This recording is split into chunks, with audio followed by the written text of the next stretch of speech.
Hello, നിങ്ങൾക്ക് പച്ചപ്പഴം വെച്ചിട്ടുള്ള വറവ് ഇഷ്ടമാണോ? എന്നാൽ പിന്നെ ഇതേപോലെ ഒന്ന് ഉണ്ടാക്കി നോക്കേട്ടോ. സംഭവം ഉണ്ടാക്കാൻ അത്ര വലിയ പണിയൊന്നുമില്ല. അതിന് വേണ്ടിയിട്ട് ആദ്യം തന്നെ ഞാൻ മൺചട്ടി കേട്ടോ എടുത്തിട്ടുള്ളത്. മൺചട്ടിയിൽ ഫുഡ് ഉണ്ടാക്കുന്ന ടൈം അതിന് കുറച്ചും കൂടി ടേസ്റ്റ് ഉണ്ടാവുമല്ലോ. ഇനി ഇതിലേക്ക് ഞാൻ 2 ടേബിൾ സ്പൂൺ വെളിച്ചെണ്ണ ഒഴിച്ചെടുത്തിട്ടുണ്ട്. വെളിച്ചെണ്ണ എന്ന് പറയുമ്പോൾ തന്നെ ഒരു പേടിയൊക്കെ ഉണ്ടാവുമല്ലോ. ഇപ്പോൾ വെളിച്ചെണ്ണേൻ്റെ ഒക്കെ റേറ്റ് അത്രയ്ക്ക് ഇങ്ങനെ പൊന്നിനെ പോലെ തന്നെ പൊന്തി പൊന്തി പൊന്തി പോകുന്നുണ്ട്.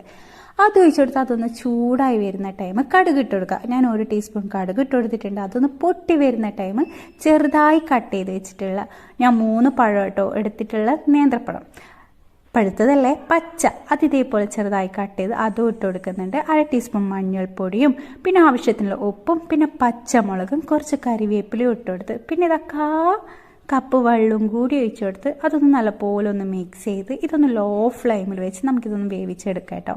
ചിലർ കുക്കറിലൊക്കെ വേവിച്ചെടുക്കുന്നതാണ്, പക്ഷെ എനിക്ക് ഇങ്ങനെ ആക്കി എടുക്കുന്നത് കേട്ടോ കുറച്ചും കൂടി ഇഷ്ടം. ഇത് എനിക്ക് ടേസ്റ്റും തോന്നിയിട്ടുള്ളത്.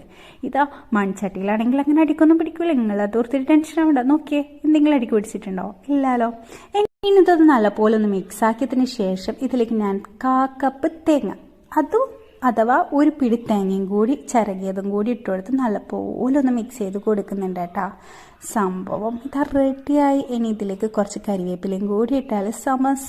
എന്തായാലും ഒന്ന് ട്രൈ ചെയ്ത് നോക്കേ.